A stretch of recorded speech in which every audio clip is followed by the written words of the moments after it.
and welcome to the Postmodern Art Podcast, the podcast dedicated to giving artists who are wandering the world over the platform they deserve. I'm your host, Nathan Ragland, and for today's episode, well, why don't you all come inside the house, relax, and enjoy some quality time with the missus.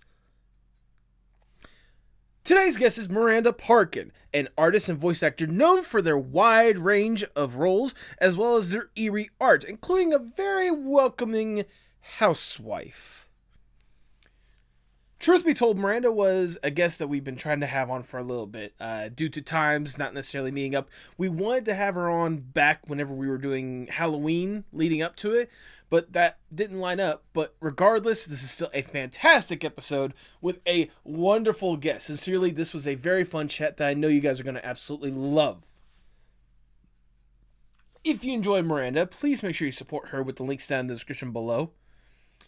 If you enjoyed the podcast, make sure you like, share, subscribe, or follow whatever audio streaming platform you prefer. Leave 5 stars wherever you can. You know I see that stuff, and you know that means the world to me. And hey, speaking of interesting concepts at the very least, if you guys have not already, you should seriously consider donating to the Indiegogo for The Evil Little Thing. We'll talk about it in the episode, but Miranda actually does have a little bit of a hand with this. So if you enjoy what Miranda's doing and want to see more opportunities that we can work with her, or just a fun, incredible concept of a horror comedy, adult animated series about a demon goat causing chaos to suburbia, I mean, was there not to love? And you guys should really donate quickly. We are getting into the last 2 weeks of our Indiegogo. Any help would be greatly appreciated. But now, without further ado, please enjoy the Postmodern Art Podcast. Do you have any questions or concerns before we get the show on the road? What is your policy on cursing? Depends. Am I cool to curse? I was going to say, it depends on what your policy is, which if you're wondering, yeah, I don't give a fuck. Go for it. Oh, okay, great. Because, like, sometimes I'll just, like, let one slip out, and I'm like, oh, shit, like, is this a kid? Like, is this, like, an all-ages podcast? This is more like just, the mentality I like to have with this podcast is like a calm, cool, casual conversation, and like especially as adults when you're in that cool conversation, a fuck or a shit slips, you know? Yeah. No, like all good. All right, Miranda, before we really get going, I must ask the icebreaker question of the podcast, if I may. Let's say you get to go to a desert island on your own accord. It's just you alone with your thoughts. You get to kick back, relax, breathe, get to truly enjoy yourself for a little bit. With accommodations, you're not stranded on an island. It's one of those it's like your personal like B&B or whatnot on this island. Yeah. To help make sure you don't go completely insane on this island, you can bring one piece of media or one piece of art with you to help with whatever kind of headspace you want on this island. If given this opportunity, what would that one piece be? Okay, so it would be like an art, like one piece, like media, like a movie or a TV show or like a piece of art. Movie, right? TV show, music, video game, whatever you consider art and music, it's all under that realm. 500 copies of B-movie. No. You know, I don't know. One movie that I could just watch over and over again. Oh, I got it. I would bring Wes Anderson's Moonrise Kingdom. Oh. I would bring that one. Okay. Is there any particular reason why that's the go-to one for you? Well, I love it. I've loved it since I was a teenager. And also, the guy in it, who's the main guy, the main character, that is my boyfriend. Oh! So I would love to watch him do his thing and have fun. I would love to just get to watch him and get to watch a movie that I love. So there we go. That's a good one. That's right? That's an interesting one. It's a fun little tidbit as well. Just kind of that casual flex of like, yeah, you know, my boyfriend, he was the lead for a Wes Anderson film. Just saying. I'm living out my dream. And he's like the best. I had no idea. I was just like, he's a total, like, he loves movies and he's just like the funniest person I know, and I love him very much. Well, so. that's sweet to hear. That it's very sentimental to know that, that's the movie that you would want to bring with you, kind of both because obviously the movie is good. It's not just because he stars in it. That's just a nice little, plus one. Yeah, no, like the movie is great. Yeah. I mean, it's hard to really say if there's a bad Wes Anderson film. I mean, I could be wrong. There's not. Yeah, like if nothing else, the aesthetic alone is what's going to carry that movie. Oh yeah, 100%. But regardless, Moonrise Kingdom. That is your answer. You're locking that in. Yeah, that's my lock of the week. Then if that's the case, I could not think of a better way to start the Postmodern Art Podcast. Welcome, everyone. I am your host, Nathan Ragland. Feel free to like, share, subscribe, or follow whatever audio streaming platform you prefer. You can support the Indiegogo for The Evil Little Thing live right now. Link to that will be in the description below. You might hear a thing or two about that later on. Just saying. Hint, hint, wink, wink, nudge, nudge, cough, cough. And follow us on Twitter, Instagram, and Blue Sky at PostmodArtPod for future updates and guest announcements, including today's guest. She is an artist and voice actor known for their wild range of roles and their eerie art, featuring a very welcoming housewife. Welcome to the podcast, Miranda Parkin! Let's go! Yeah, let's go! Let's get into it! There you go. How are you doing today? I'm good. I'm really good. I've been working. You said housewife. I'm working on some crazy housewife art. So y'all get ready for that. Good. That was my day today. I'll say you are feeding us well. I mean, regardless to say, obviously, I'm a huge fan of that. That's what got me into your art in the first place. And obviously getting to really getting to dive in and seeing the stuff you've been able to produce with that and the stuff beforehand, as well as the other like hands you've had in art that is just like make you a really interesting, multifaceted artist. Like I knew today was going to be an interesting conversation when it comes to just all the aspects that you have. But before we divulge into the art you're making nowadays, I want to go back just a little bit, if I may. I want to learn more or less the origin story of Miranda. What got you interested in art in the first place? That Miranda lore. Yes. So my dad is a commercial and film and TV actor, and also he's a voice actor, so that kind of got me into voiceover, and I loved it since a very young age. But that being said, like in the visual arts side, no one in my family is a visual artist. So I just kind of I was kind of doodling in class. I took choir for a really long time, which also got me into voiceover. Like I was singing and also like acting with my voice. So it's like, it's very similar. It's a similar kind of vibe there. And, it's like I was doodling in class. I was doodling in choir class, and I was like, oh, maybe I can do this for a living. Maybe I can do this for a job. Mm-hmm. So I ended up taking my first art class in like my sophomore year of high school, I think. So I didn't do it at all like in elementary or middle school. Like I didn't take art classes. And by the time that I got to high school, they were like, well, we're not going to put you in like the beginner art class because you're kind of beyond that, but you're also not AP level yet. So they were like, okay, here's an intermediate one. And they would just give me projects and I would do it. And then AP art was a lot of critique. Like that was the next couple of years. Okay. So I've never actually had here's how to draw class. Like I've had like people critique my work, but never teaching you how to draw. Like no shapes, no values, none of that, because that was like beginner stuff in high school and I just kind of skipped that. So I don't know, I've never had a proper art class, like how to draw this thing. So I've just been, studying movies and Pinterest and artists that I like and, putting that all in one. I mean, to hear the fact that you basically kind of already had that more or less foundation for the art that you kind of developed on your own, to where like they didn't even need to give you like the basic classes of like, here's how you draw a circle, here's how you draw a square. No, like you basically got to the more detailed stuff of like shading and like foreground and background and stuff. Like really it's I guess it's more or less like what's the word I'm looking for? A demonstration of like the talent that you were able to, like the natural talent that you already had right off the bat, which is incredible. Well, I mean, it was a lot of work. It was a lot of practice. I think it was just really practice for me, because no one's like born being an amazing artist. Like you have to I mean, I'm not going to say that I'm the best artist in the world, because I'm not, and I don't think anyone is, per se. Like, I think everyone has their own different skill sets and level of artistry, and I'm still working to improve myself.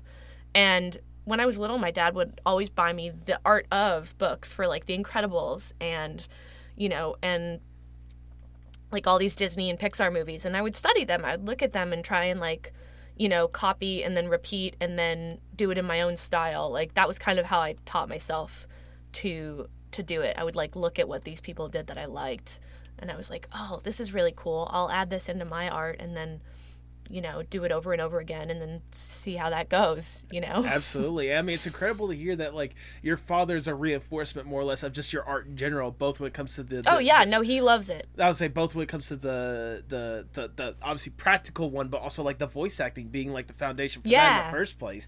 Like, if I may ask, like, is there any particular roles that people might know your dad of, like, just off the top of your head? Well, he was in American Dad for a couple of episodes. He played Haley's boss. Okay. He was in What's Up with Andy in the 90s. He does a lot of commercials. He has a Tide spot running right now on TV. What else? He just does a lot of commercials, and he was in the Thornbirds as, like, a little role, and then, like, just a bunch of things kind of across all pieces of media. Like, he's done so many commercials and so many, like, radio spots. He was the voice of Fresh and Easy, if you remember that grocery store back in the day. He was, like, the voice of that on the radio. Okay. Did lots of spots for Coors and Myers, and just so many things. That's incredible to hear, more or less, especially hearing just kind of the legwork he was able to have his own career, and how I can only imagine that was a good influence for you and what you're doing nowadays. Yeah. So I'm wondering, like, when did it for you go from this, like, just general love and appreciation for this kind of stuff to a true passion and wanting to make it your career? Well, I mean, one thing that I forgot to mention about my dad is that he created a show with his best friend called Gary Unmarried, and it ran for a couple of seasons on CBS. That's awesome. And it was kind of about his life as a single dating dad. And the kid that plays me is now in the MCU. It's Catherine Newton, so she plays Ant-Man's daughter in Quantumania, and she's really cool. So that was weird, being 8 years old and, like, hanging out with and then watching her, like, grow. And I was like, I'm so proud of her. But my dad made that show with his best friend, and he was writing on it for a really long time. And I'm just really proud of him for that. That's definitely something that you might know him from. You should be proud of that more than anything else. Yeah, it's amazing. And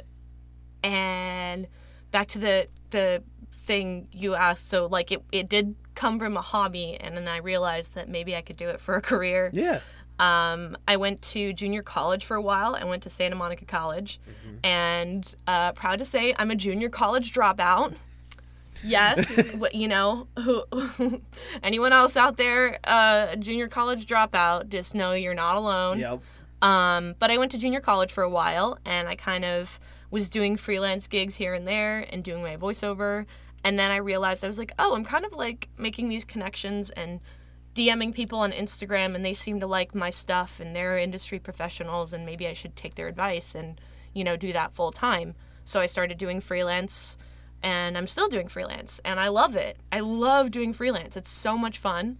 And I'm also doing voiceover, of course. Yeah. So. Absolutely. I mean, I can only imagine, like, the freedom that being freelance and doing voiceover stuff kind of allows you to do, like, at least, like, right off the bat starting out. Yeah. No, 100%.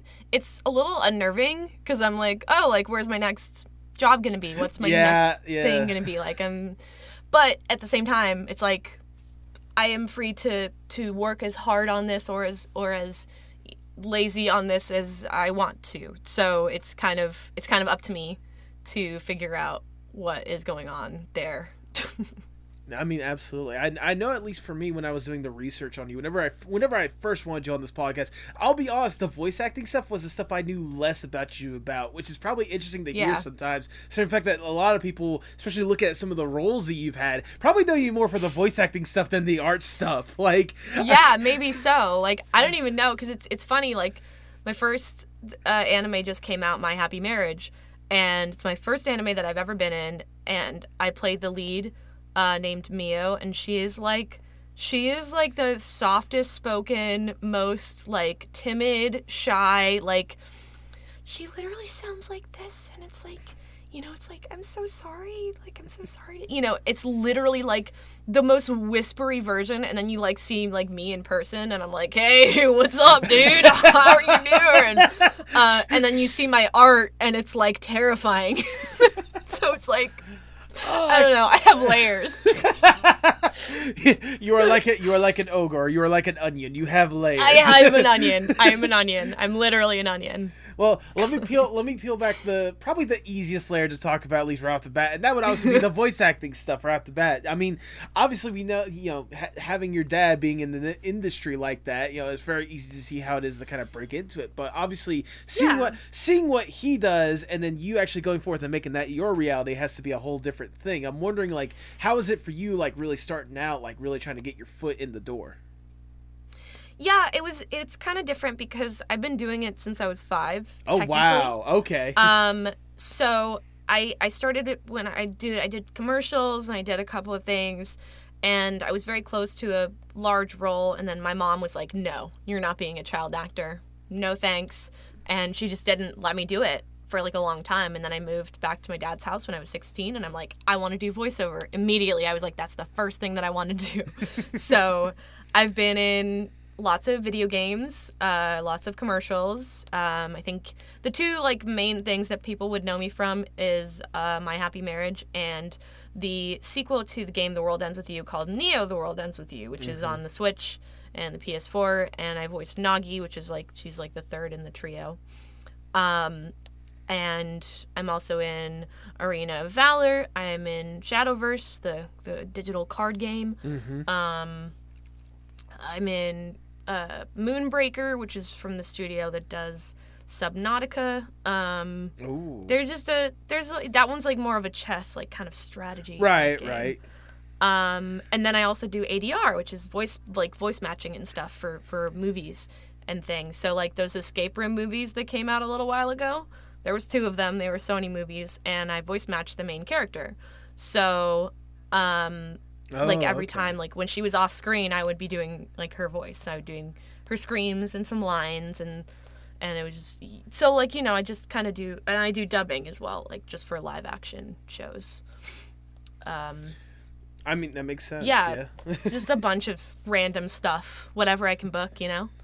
No, I mean, I can only imagine. Yeah. Like, yeah, it's like you take what you get. Like, you take what you get no matter what. Like, you are going to come and do your job. You're going to do your job, whether it's the tiniest little thing. You're going to try your freaking hardest because they hired you and they like you. So, you know, you are like, yes, I don't care if it's an industrial for small town. I don't care. Like, whatever the job is, like, I'm going to bring it. I'm going to do my all, you know? It's one of those things that, like, you know, getting to hear, like, people such as yourself that have had these, like, cool, incredible opportunities, and other voice actors that I've brought on this podcast or whatnot, it gives me a little bit more inspiration because I've been wanting to get into voice acting. I've been really, like, pushing myself to try to get more into voice acting. I mean, I've had some cool opportunities. I've been the lead voice for Indian, wow, why did the words just escape me? An indie video game for a creator that I brought on the podcast previously. I mean, like, and that was cool, but it's been a while since I've had, That's great. I still champion that to this day, the Chameleon, for people that want to go check out the video game and hear my voice throughout. Yep. But it's like, you know, I've also been, like, really lacking on it and really need to, like, put that fire back underneath me to be like, I need to do more voice acting opportunities. I need to go out there and practice. I need to try to get opportunities such as, like, you getting to voice, like, animes that people watch on, like, Crunchyroll and stuff, or like games that people are able to play on the Switch, or freaking being the voice of the Taco Bell Chihuahua for a hot second, like. Oh my god. Yeah. Fun fact that the Taco Bell dog is his name, the voice of that dog is named Carlos Alazraki, and he's also the voice of Mr. Crocker on Fairly Odd Parents, which is just so weird to me. Yeah. Carlos, I was saying, trust me, Carlos Alazraki is one of those names that I've always been aware of, especially like not just with like Crocker, but also like Rocco from Rocco's Modern Life. Of course. Yeah, like, you know, one of those actors. Like, I think you mentioned this in another podcast, but like just looking at like who voices X character and then seeing all the other different characters that they voice, it's just like it's like a whiplash more or less of like, oh, it is. I mean, like, honestly, like what I try and work on the most is like accents and different character voices, because that's ultimately what I want to do. Like, I want to do animation and stuff, which I've been really lucky enough to get to do, you know, quite a few projects. So, but you know, like I try and really work on my craft. Like, whenever my dad will do an accent or something, I'll do it right back at him, you know, like, and I just like practice, you know. You have to listen really hard to like the voices and the dialects that you want to do. Like, you know, British, Scottish, whatever, Russian, Australian. You have to listen and repeat, and that's like, it's hard, but, you know, it's what you gotta do ultimately. I mean, it's never easy trying to do accents. I mean, that's also part of the training of, you know, going into voice acting, like trying to do what you can to replicate a voice, or like bring out the specific voice that like whoever is hiring you is specifically wanting. I mean, like the opportunities that you kind of list or whatnot, like they're nothing to like sneeze at. Obviously, like, you know, the big one that was for me is obviously being one of the main protagonists for, you know, Neo The World Ends With You, which is one of those like games that people like, especially like if they're in the know, it's one of those like cult classics, I guess would probably be the best word for it. Like, it must have been surreal for you to realize that you got an opportunity to provide a voice for such a beloved series. Oh yeah, I was actually really scared about it because like, you know, I'm a new character, and, you know, like, I wasn't sure if people were gonna like her or think she was cringe or annoying, and like, that's, you know, that's not, I don't know, it shouldn't matter what people's opinions are on my character, but I would like, my selfish desire is like, oh man, I hope that people like it. I hope people like the performance. I hope they don't think I'm terrible, you know? Like, it's just, you know, I shouldn't care what people think, but ultimately I'm like, well, I really hope that they like this character. And they did, and they really liked her. And I'm like, just like, I was so happy to be a part of it. It was so much fun. It was the best. I actually recorded a lot of my lines in here. Oh, wow. In this little booth. Because a lot of it was recorded over the lockdown. Right. So they, like, sent me a big, like, suitcase with, like, you know, a microphone. And it was just all on this laptop and in this little booth here. Yeah. So I imagine you've probably been a little bit too comfortable in that booth, at least with some of the roles you've had to do. Oh, yeah. No, there was a lot of screaming involved, so I'm really glad that, like, it's soundproof. Yes. Yeah. Oh, that's one of the things I was always wondering about whenever like the lockdown actually happened and people like had to, like, especially voice actors had to record from home. How many of them were not properly equipped with the soundproofing rooms to where their neighbors had to call the cops being like, hey, I think my neighbor is dying. They're yelling at the top of their lungs. Yeah. Like, I would get really nervous because I would record for like ADR for like horror movies or like horror game or something, and I would be screaming. You know, I would be doing my screams inside, not in here. And I'm like, you guys, I'm so sorry. Like, I would knock on their door and be like, hey, guys, I'm so sorry. I'm going to be yelling for a little while. I promise I'm not getting murdered. I promise. I'm just doing an audition. They'd be like, yeah, cool. And then I would go inside and scream my guts out. So, absolutely. You know, it's fun. It sounds like a lot of fun more than anything else. I'm genuinely curious, of all the opportunities that you've had so far, do you have a particular favorite like voice acting role that you hold near and dear at this point that you can talk about, I should note? That I can talk about? Ah, damn it. I have a couple projects that I'm doing and I can't talk about them. Oh, I can imagine. But, I mean, okay, so, I mean, I think both Neo The World Ends With You and My Happy Marriage. My Happy Marriage was like, it's like big. It's my first anime.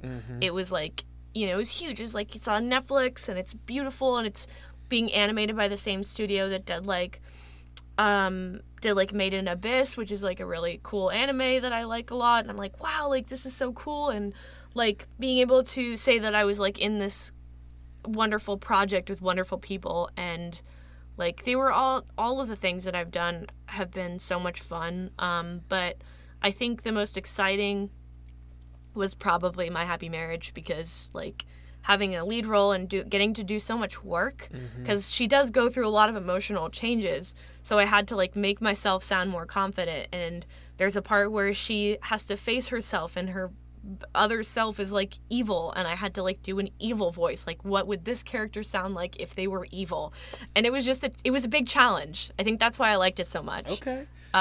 Was because I got to like actually really work hard. That's it was very fun. Oh, I can only imagine. Like the challenge alone does sound like it'd be fun. Like going through all those different kind of changes, all the different reflections and inflections that you had to do to really nail that role down. Yeah. It just sounds like fun. So it makes me also curious now that you've had like challenges like this and such. What is the dream role for you? What would be the one role that you would love to tackle if you had the opportunity to? Oh my god.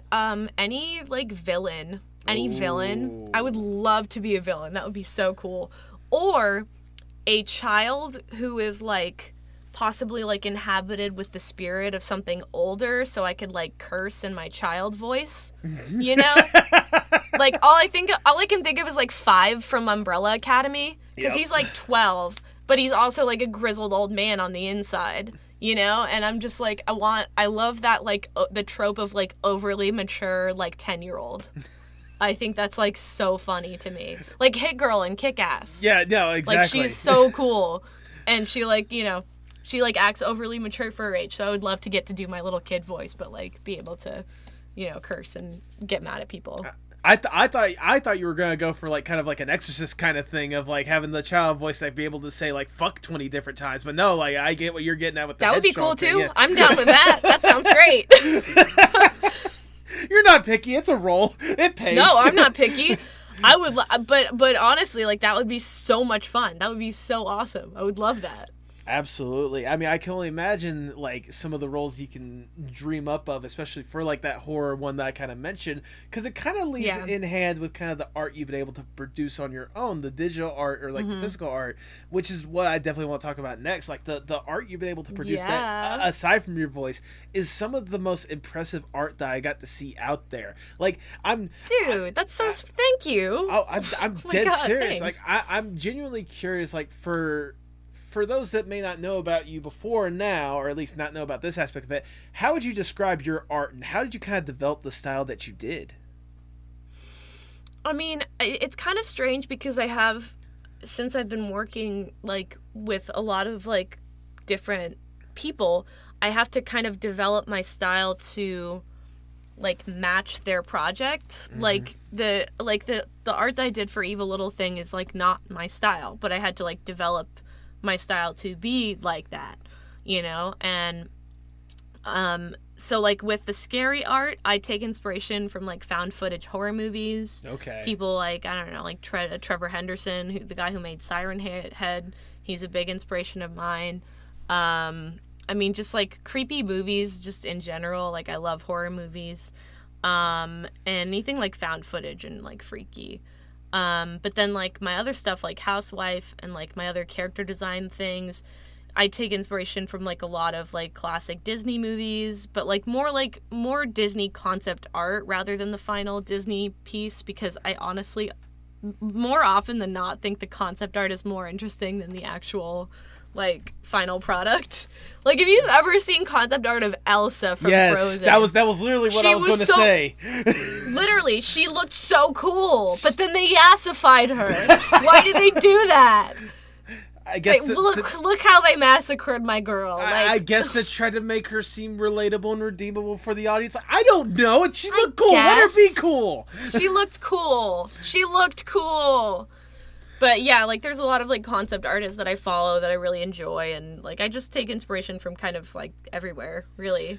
I mean, that's but yeah, definitely scary movies. Yeah, well, that actually, thank goodness for bringing it back to that, because I was going to lead that to my next point. Obviously, what is it about like horror films and stuff like that that's like the immediate inspiration for me? Because like looking through your art, I could tell that has a very strong presence in your art, like how you want to present it. So like, why is that like the go-to for you? I think like horror movies, like I like figuring out, like, what scares me, like, what makes me feel something visceral. Because, like, there's a lot of fictional things that can make you feel a certain way. Like, I don't know, like, watching, like, All Dogs Go to Heaven. Oh, you cry because the animated dog is, like, dying. You know what I mean? Like, there's a lot of things, emotion that you can feel from animation.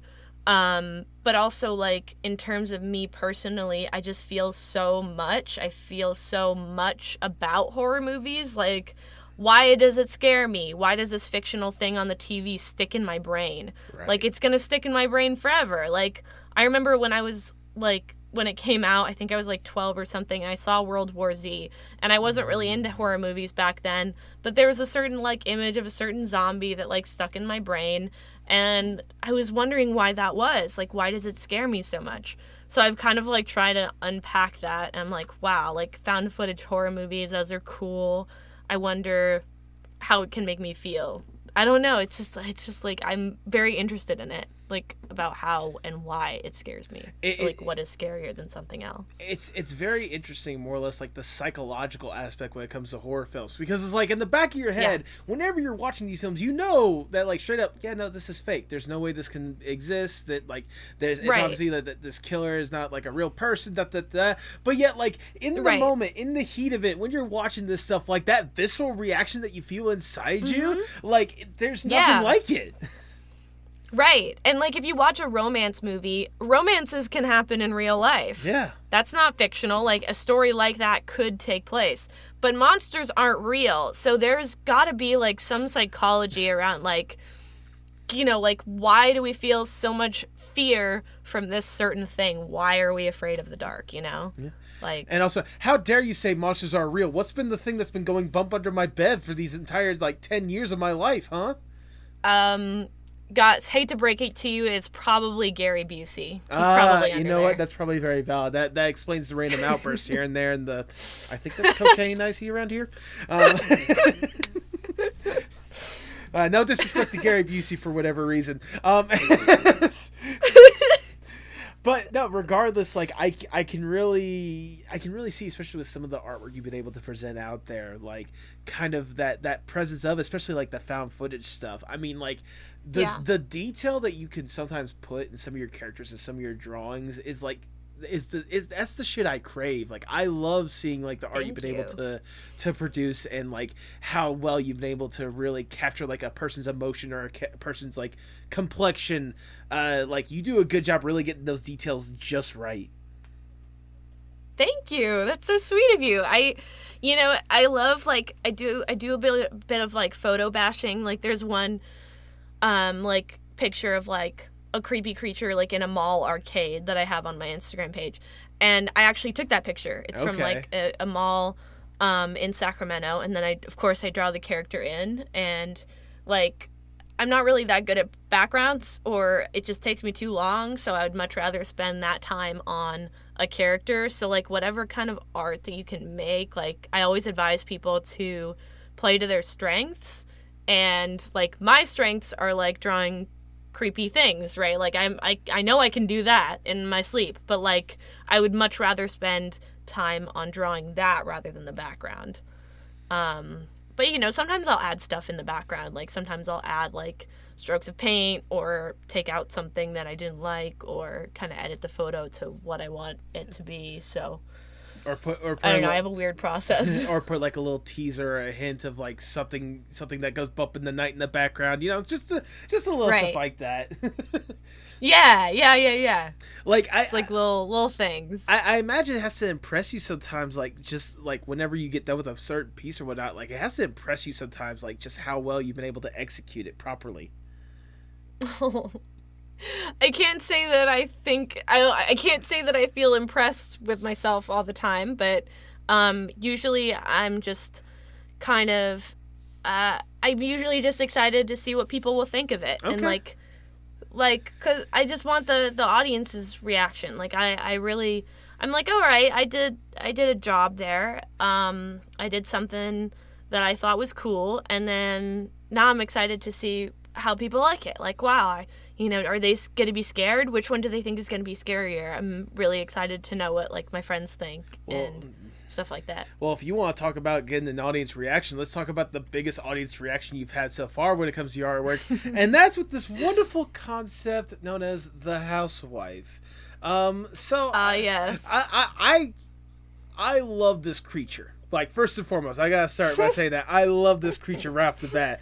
How exactly did you come up with this concept of a literal housewife? And again, for the people at home that may not know about this art beforehand, what is the housewife? How would you describe how the housewife looks? She's a little quirky. No, she's corked up, all right? Okay, so the first drawing that I did, I was like inspired by a drag look, and I forget who it was that did the drag, but she had a like house on her head and like her whole face was like sticking out of the house, and I was like, that is like such a cool concept, and like I love object heads, and stuff like that, and I was like, what if it's just eyes and teeth? That would be so freaking creepy. And then I drew kind of a complex, very like complex design, where it was just the eyes and the teeth, and it was a girl in a dress and like a bunch of lace on her shoes, and I was like, this is cool, but what if I like simplify it so it's like easier to animate, because I want to animate this character. That would be really cool. So I kind of simplified the design and made it kind of like, I don't know, just easier to draw. And then I started animating her in these like weird, creepy spaces.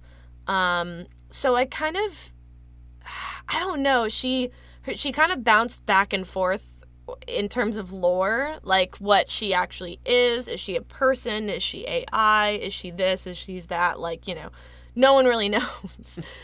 Because I was so kind of general with my horror concepts. I was like, oh, what if she can say, don't look under the bed? That would be cool and spooky. Mm-hmm. What if she can say, stay down there, I will make you a cake and I won't tell you what's in it? Like, it's just very general, like, scary, creepy things. And honestly, just because I didn't really know what I was doing, I was like, I just want it to be creepy. And I made her as creepy as I could make her, so... I was gonna say you did a really good job making her creepy as all get out, and I mean that in the most affectionate way possible. Like, thank you. Like I remember whenever I was first seeing like this housewife concept, and like some of the way that you had it like animated, and like some of the like the little details, like the way that like her dress would be messed up with a few like tiny splatters of blood, or like kind of the still up, like the voice that you use, whatever voice you use or whatnot, to give it that kind of like uneasy like sound to it more than anything else. Like, you really did a good job. Like when you first glance at the character, you get like an instant comfort, because you get that like nostalgic 1950s housewife look or whatnot. Like, it's that instant nostalgic that you should feel comfortable with. And then she talks, and then you notice the little details, and then you notice the blood on the walls, and you instantly like, what the fuck is going on? Yeah. I don't know. I just have a really weird, like, fascination with, like, the 50s and retro things. And I was just, like, I was taken with it. I was like, oh, my God, this is so, like, freaky. I want to do more of this. And I just kept going. And it was like, this is cool. This is cool. And then everyone was like, I want to fuck her. And I was like, oh, okay. I'm still going to keep doing it, though, because it's creepy. I mean, they either want to run away or they want to get in bed with her. So it's like, I'm like, all right, do what you want to do. She'll probably like, you, like she will, Yep. If you can try, though. I was gonna say, I don't know. I'll say, look, this is the internet that we're talking about here. All right, I don't know what you expected when you when you presented. That's true. When you presented a person with decent proportions, like no matter what their head is and no matter what her intentions, this is the internet we're talking about here. Yeah. Also, she's like technically a trad wife, so. Yeah. But she's creepy. She's creepy with it. I mean, she certainly rocks it, whatever it is, more than anything else. Yeah. Like I can only imagine like how wild it was for you, like not only presenting this character and like seeing how cool it is, but like seeing the internet's reaction to it. Like you said, like people either being Oh, like yeah. instantly terrified of it or like really latching on to it one way or another, you know? Yeah. Yeah, there was people like making costumes. Like I've been putting stuff on my story, but like my cosplayer friends are like being her for Halloween, and I'm like, "Oh my god, like this is like a thing. This is crazy." And I was just so happy to like have that kind of response from something that I did, because that's never happened to me before. Like I've never had an original character that has gone that far. And I'm honestly just really grateful that everyone loves her so much, because I'm like, she loves you back. Like, I love you guys back. Like, it's such an honor, because the internet is harsh. Yes. The internet is freaking harsh. Yes, it is. So I'm like, wow, I can't believe that there's something that you guys actually like on here. That's great. I'll say, yeah, the internet is harsh. Trust me, I have been on the internet long enough to know just how brutal it could be, especially with certain concepts and certain people. So the fact that like people are again either running away or like instantly clinging on to this concept, like it's really surreal, and like the love that the community has given back to you. Like I can only imagine how much like your support has really blown up since you really introduced this onto the world. Oh yeah, no, it's been insane. Like my following has gone way up, and it's like nothing I've ever had on my page before, and I'm just like, wow, I really gotta like go forward with this. So like right now I'm making a pitch Bible for her. Okay. So, and for like what she would be and who she is. So I've got an actual lore. I have lore for her. Like I know what she is now. And there was a lot of different ideas that I had, like what if she's someone with her mind wiped and her face is gone, or what if she's an android, or, you know, what if she's this or that? What if everyone has a housewife and they go crazy? Like there was just a bunch of weird things, because it's really hard to create something out of pretty much nothing, just a scary idea. Like it's just it's like making an entire movie out of like a 10-page picture book.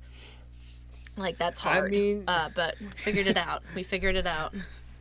I was gonna say it's like you know, it's almost as hard as trying to make a movie out of a video game, where all you gotta do is walk around and grab like pieces of paper or something like that. And we've seen the results of that, for better for worse. So yeah. I can only imagine. I can only imagine, especially like what you're like really brewing up when it comes to this housewife. I remember seeing you posting on Instagram the other day, kind of a couple of photos of what you consider like the origin or whatnot. Just seeing that like really creepy photo of the woman just like with the house on her head, like just seeing the woman's face, just hi.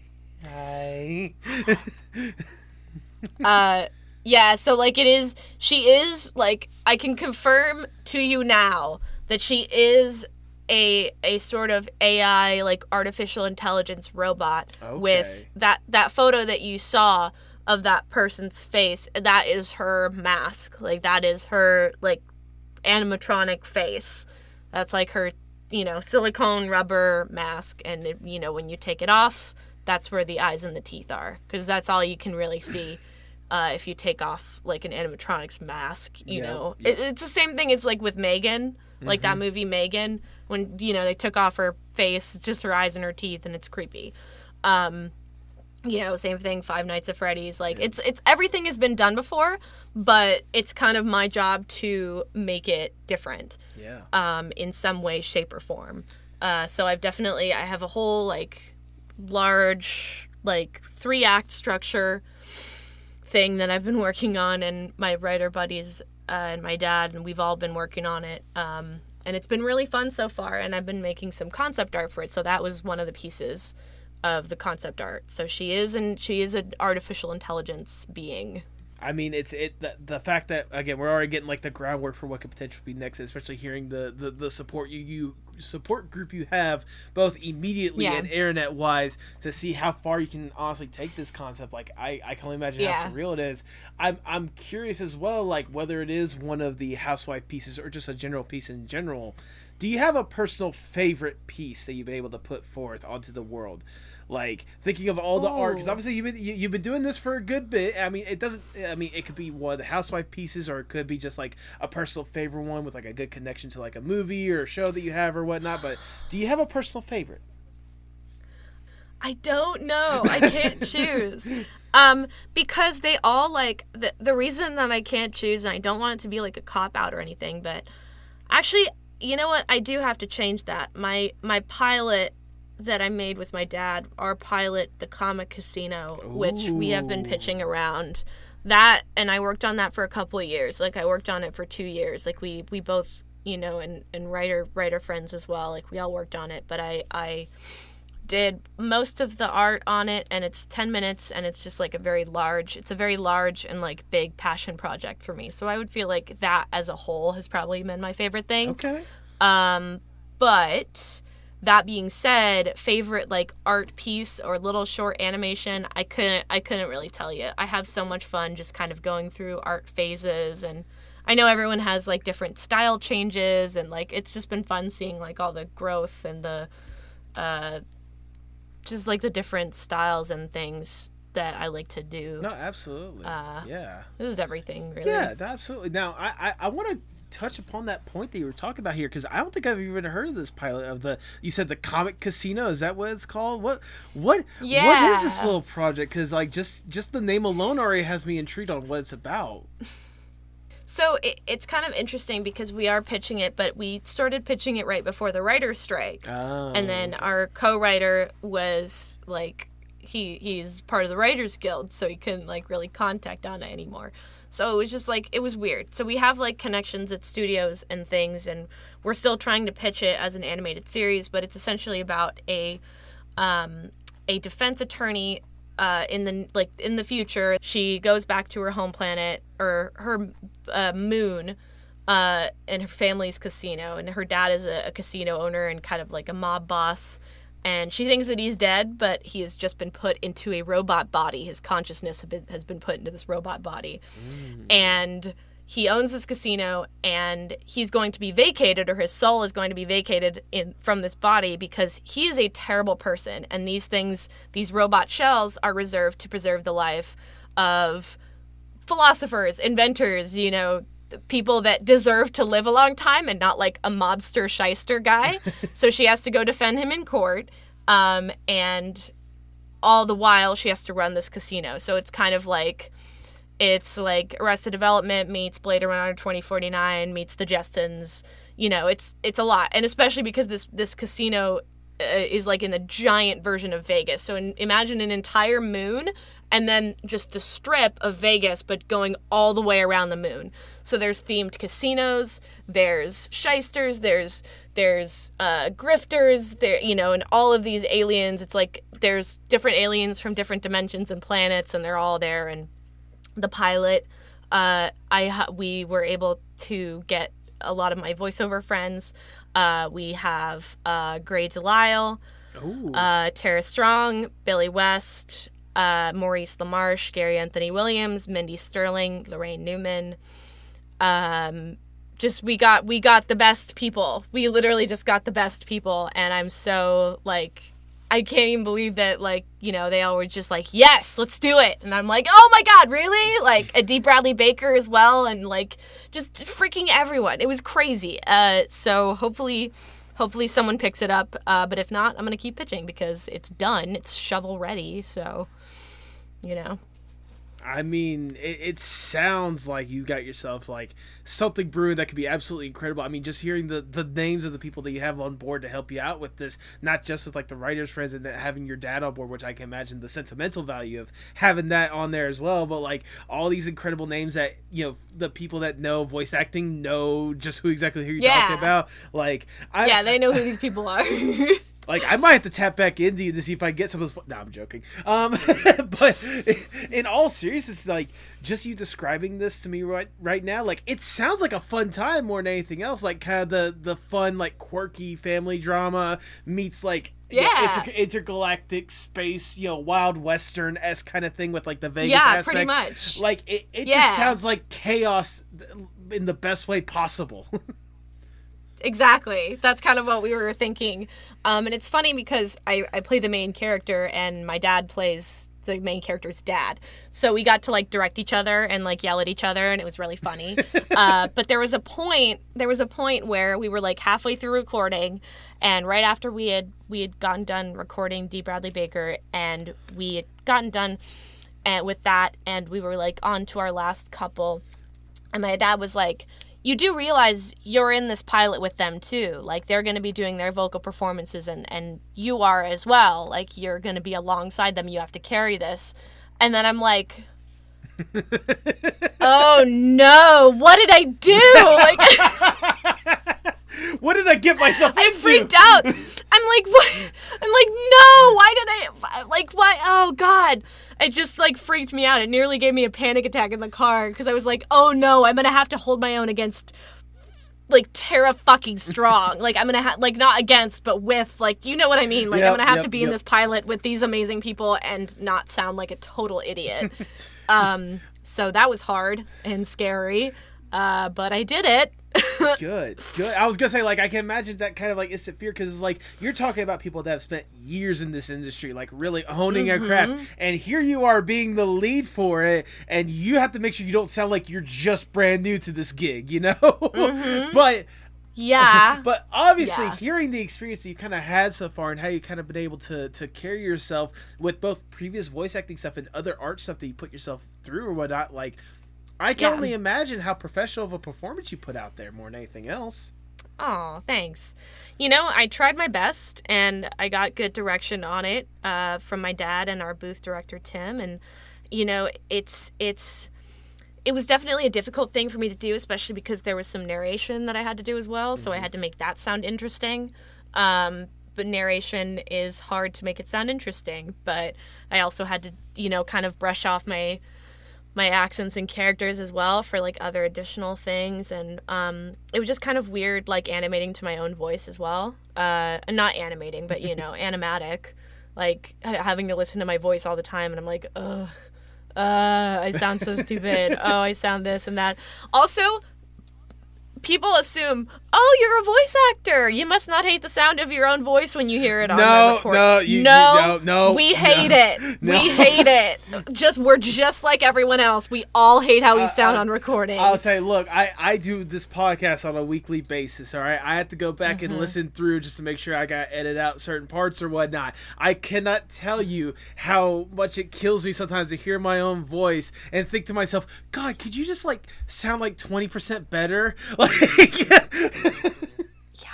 yeah, it's hard. It's a struggle. I get it. Yep. It's the worst. But regardless, the fact that you and your dad came together to make such an incredible and unique concept, and you guys are getting the opportunity now to pitch it out to people, like, I'm excited for you guys. I want to see this like come to fruition. I want to be able to hear that the newest show on Fox's Animation Domination is going to be the Comic Casino or whatever. Like, I want that. Hopefully. We've already met with a lot of people, but, you know, there is one particular studio that did show, like, a very strong interest. But, again, writers, actor strikes is going on, and that's been weird for everyone.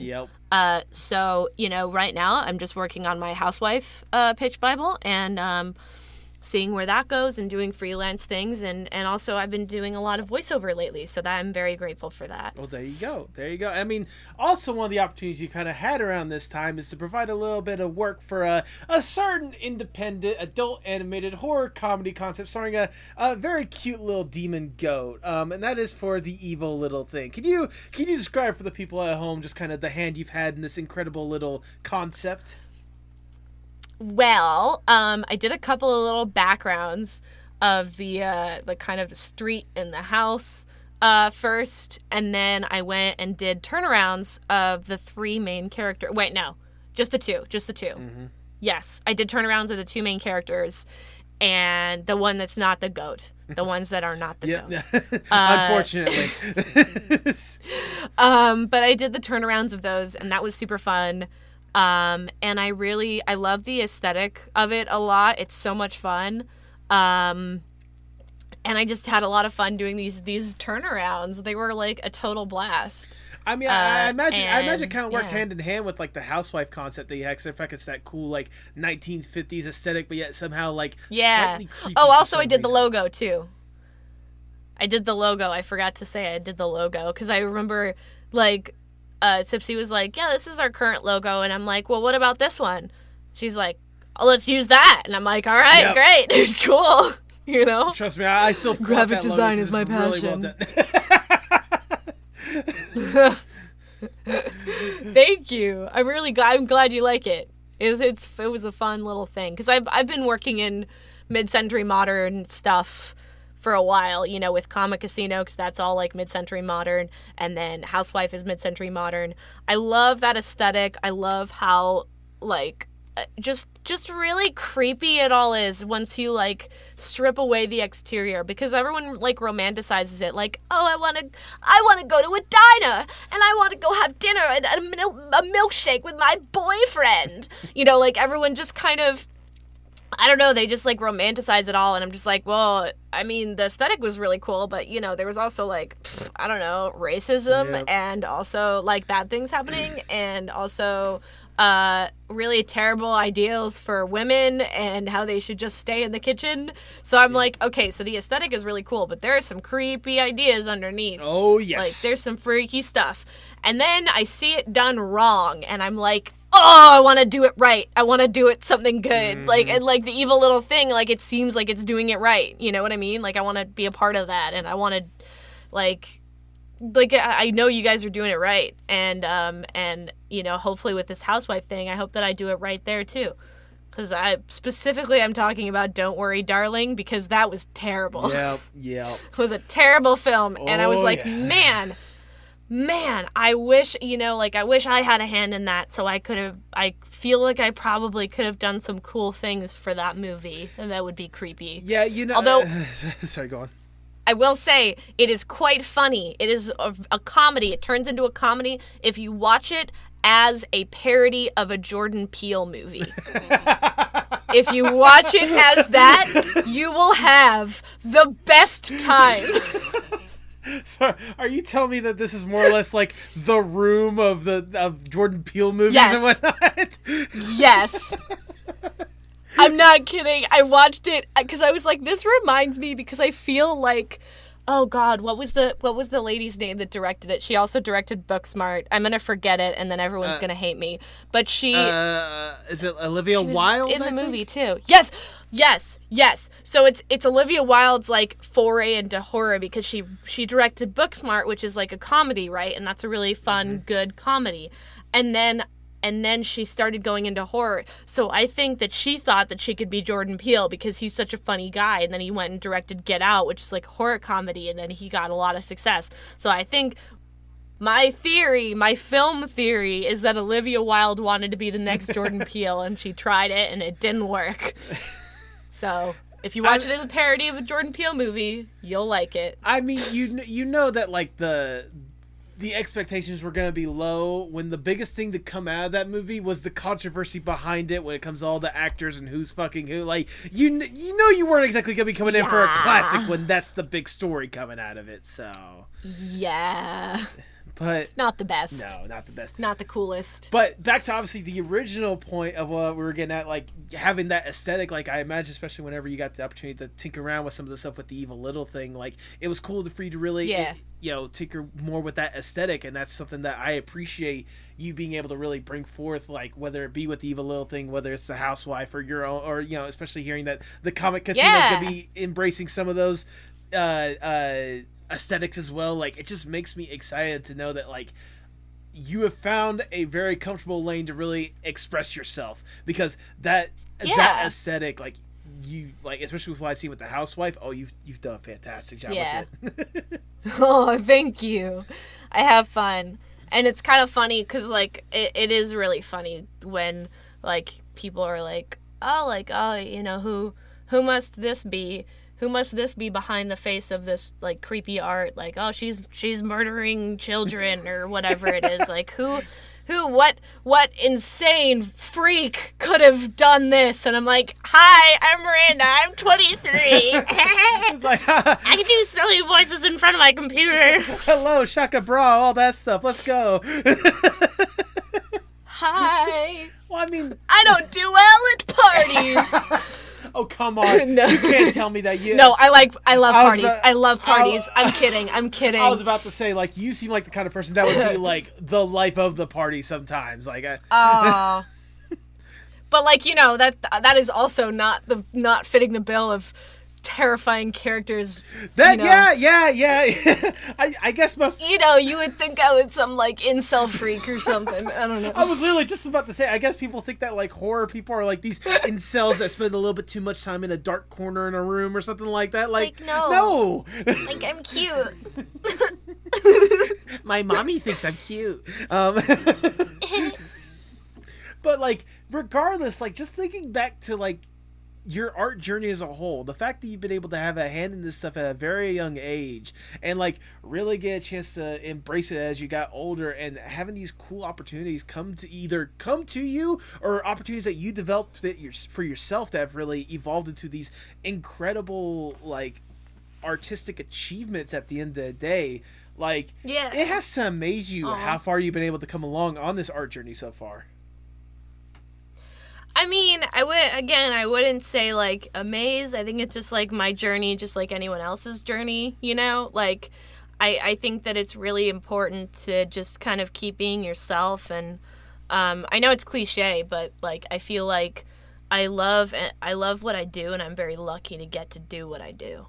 You know? Like, I'm so happy that I can make money with my art, because not everyone can do that. Oh, yeah. And not everyone has the drive. Which is, like, okay. You don't have to be a content creator. You don't have to be an artist. You don't have to be a voice actor. You can do whatever you want. It's just, like, I don't know. I'm just really happy and grateful to be able to get to do what I love for a living. Like, that is so cool. And not everyone gets to say that. No, absolutely. So I'm just lucky. I mean, call it luck. I say it's just a culmination of incredible skills at the end of the day, seeing what you've been able to put out there. But obviously, I'm gushing at this point. But Aw, thank you. for this next question, if I may, how about we go a little above and beyond? Let's give you a little more luck, if I may, and give you more or less the dream scenario. Let's say I am Big Yes. Shot Mr. Moneybags. I come up to him like, look, Miranda, trust me, we've seen what you've been capable of. We know that you got some incredible stuff, and we're deeply invested. We just want to give you that little extra push, little extra platform to really get to that point to where you want to.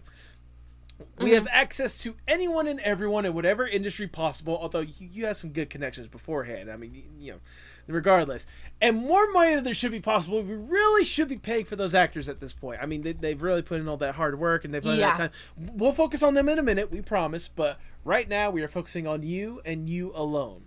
If given this opportunity, what would be the dream Miranda Parkin project? I mean, I would say, like, Housewife. I would love to make a Housewife movie. That would be awesome, Okay. which is, like, what I'm trying for right now, which I think would be really cool. Because at first I was like, oh, like, there's nothing beyond this little internet video. Because there's some things that should just stay on the internet, Yes. you know, and shouldn't become a movie. You know, like, there's a lot of things out there that are much better in short form. And that's not, like, a diss towards short form content, because there's a lot of great short form content. Agreed. But potentially, you know, like, some shouldn't be made into a movie. And that's fine. It should just stay in that short form, because it's great in quick little bites, and it's, like, perfect that way.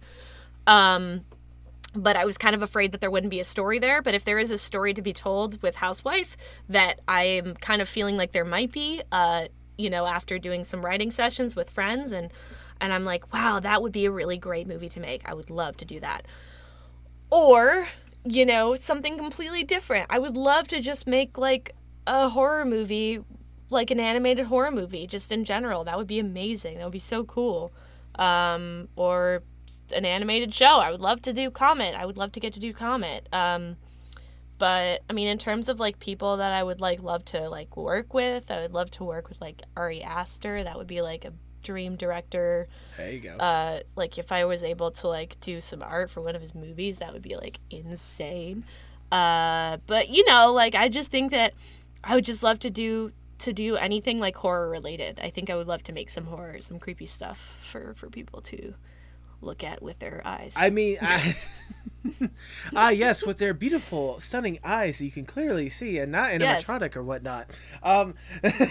No, but I mean, like, especially with the potential that is there with some of the stuff that you presented onto the world, especially with Housewife. Like, I know you said that, like, you know, it, like, thanks to some writing sessions, you know that there's definitely more of a story in there.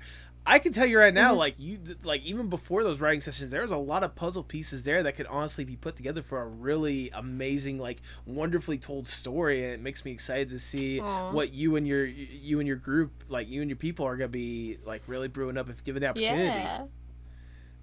Yeah, I will say it involves a paranoid style Walt Disney kind of figure, like a paranoid, like, oh, what's his name? The guy that, like, was paranoid about people watching him from the... I'm never gonna remember his name. I want to say it's Charles Lindbergh, but it's not. It's... Yeah, you know who I'm talking about, though. I know who you're talking about, but the name is just not paranoid rich people. Paranoid rich people. So, like, he's kind of a paranoid, like, Walt Disney style figure, and a museum/mall dedicated to consumerism, and some scrapper kids. So there's a lot of things there, that would be really fun to, like, work with and play with, and I'm not going to reveal too much more of it, but it should be really fun. I'm really excited. It certainly sounds fun more than anything else. But sadly, we gotta get down from the dream scenario. We gotta get back to reality, and I'll ask the ever so generic question. Where do you hope to see yourself, say, 5 to 10 years from now? On a beach covered in cocaine and hookers. Hell yeah, brother! No. I don't know. I have no idea. I would like to be happy and healthy and still continuing to do what I love, whether that be in large format, making a movie, or a smaller format, doing freelance. You know, like, really, it's kind of, I don't want to be like, I want to be a millionaire in 5 years. Like, that would be really cool, and I would like to make that happen, but, like, you know, like, I just want to be happy. I want to be, like, I'm happy now. I'm doing pretty good. But, like, I want to keep that going. I want to be able to still do what I love, and would love to be on an animated show. That would be really cool. Yeah. I would love that. That would be awesome. I mean, just basically having the more of what you have right now, because in fact you got a lot going on and a lot of good things going your way. Yeah. That's a good thing to strive for. Just keep up the good mood. Keep up the good vibes. Yeah, and, like, you know, whether it's on a larger scale, like making a movie, or, like, smaller scale, like I said, like, it can be, I just want to be happy and, like, still doing what I love, whether it's big or small. That's what I'm trying to say. Yeah. Well, there you go. Yeah. There you go. That's a good thing to strive for more than anything else. As we start to wind down the interview, I just have one last question I want to ask you, Miranda. Obviously, you've been deeply entrenched in art for ages at this point, for just about as long as you can remember. What gave it away? I don't know. Maybe it's because you have a dad that's, you know, a very good part in the voice acting community. Just say, anyways. But you've been deeply entrenched in art for as long as you can remember. How important is art, not just for you, but for the world as a whole? I think art is kind of what makes life worth living, honestly. Like, in one sense or another, like, I do think that art is, like, the key to living a good life. I don't want to get too philosophical, but music is art. Yes. And visual art is art, and movies, cinema is art, TV shows is art, graphic design is art. You know, all of those things. This is so stupid, and it's so Facebook mom, but, like, what was it? There was a stupid, like, bumper sticker that was like, the earth without art is just, eh. It's like EH and then the RT. Okay, so it's so dumb. It's the stupidest word pun I've ever heard in my entire life. But it's true. I just want to say super quick, the only reason why I'm laughing is because literally I ended the first episode of my podcast saying that, all right? So I know that phrase a little too well. Oh my God. Really? Yeah. Holy shit. But it's like true though. Yeah. Like it's true. Like literally what we are doing right now, just talking to each other about art is art. It's a form of audio that you can, and it's creative. You don't know where it's going. It's improvisational. You know, comedy is art. It's all art. Like, I think that the world would be really, really sad without art. Really not great. Yep. So I could not agree more, and that is wonderfully worded, if I do say so myself.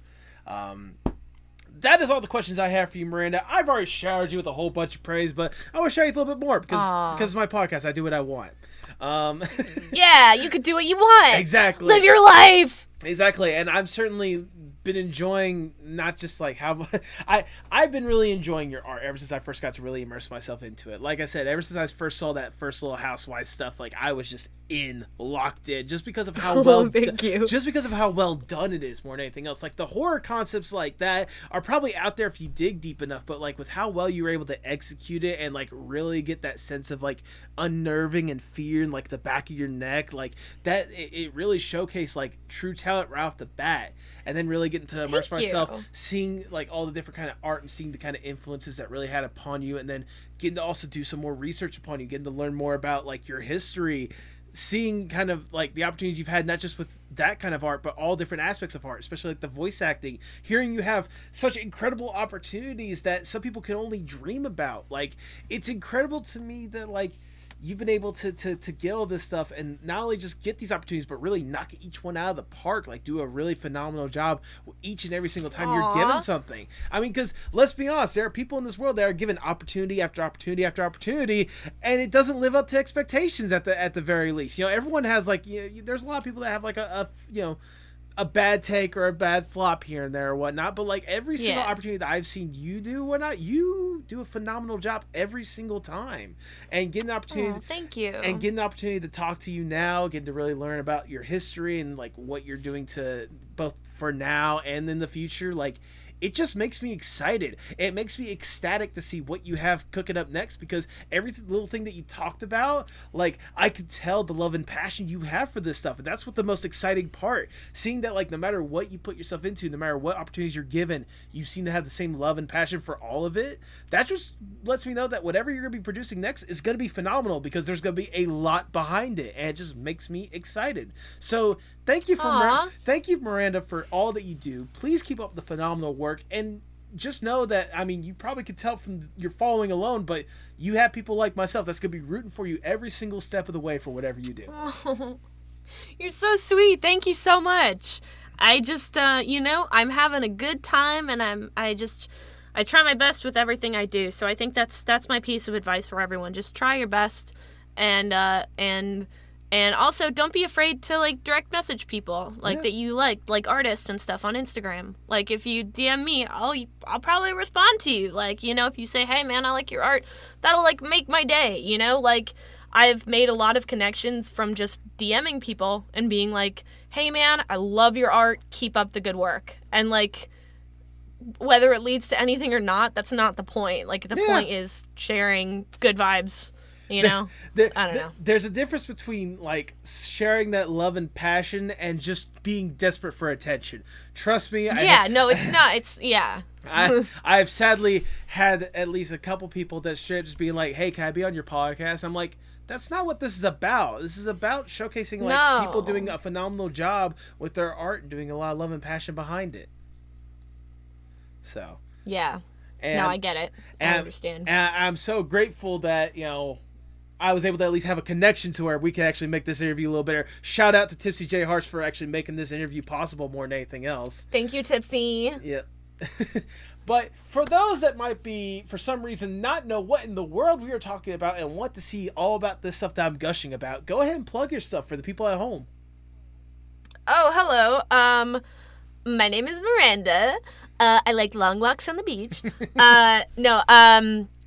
So my Instagram is Parkin Art, like parking without the G.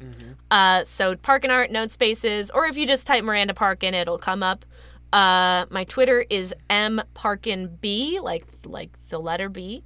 And my TikTok is also Parkin Art, and so is my YouTube. So it's mostly Parkin Art everywhere except for Twitter, and someone was already Parkin Art there, so... Yeah, fair enough. Imposter. Well, if you miss any links or for some reason some of the links you said are wrong, I'll be sure to have them in the description below to make sure to get people are covered more than anything else. Yay. And I just also want to say, like, at least for me personally, please keep me in the loop about the comic casino, because like that one just sounds like fun more than anything else. Like absolutely. No, yeah, I really hope that we get to make it. Yeah, fingers crossed. Yeah, I was gonna say, and more than anything else, I also want to say, like, I don't know if he listens to this episode or if you could just tell him afterwards or whatnot. Like, thank your dad for getting you to this point, because it's been incredible to see the artist you've been able to develop, and to know that he had a major part in it is, you know, it's incredible. I will, and I will also tell him thank you, because he's great. He's wonderful. He's an amazing guy, and he's such a great... He teaches kids classes for commercial acting, and he's great with his kids. It's just like, he's such a great guy, and I'm really happy that he is my dad. Absolutely. So. I'll tell you what, I'll also go ahead and say this. If he is interested and wants to talk his ears off about his career, stuff like that, he has an open invitation for this podcast as well. Oh, shit. I'll tell him. Also, I'll absolutely tell him. Okay. He would love that. Incredible. Well, if that's the case, do you have any final words before we sign off? That's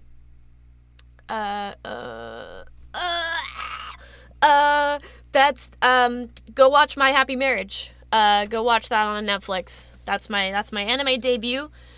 And it's a really fun little thing. And go watch Gary Unmarried, because my dad wrote that, and go watch Moonrise Kingdom if you haven't. There you go.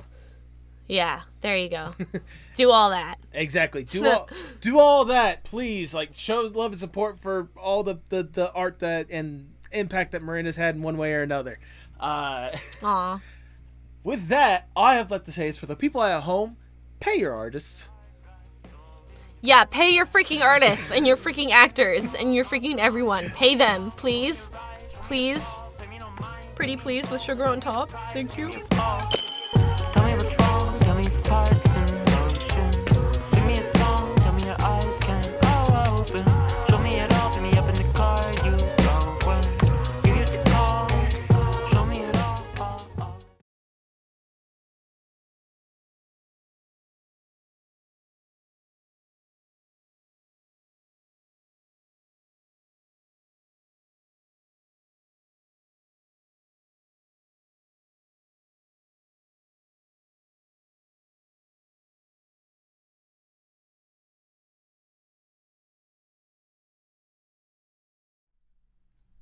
Thank you so much for sticking around to the end. If this is your first time listening, I cannot tell you how much I appreciate it.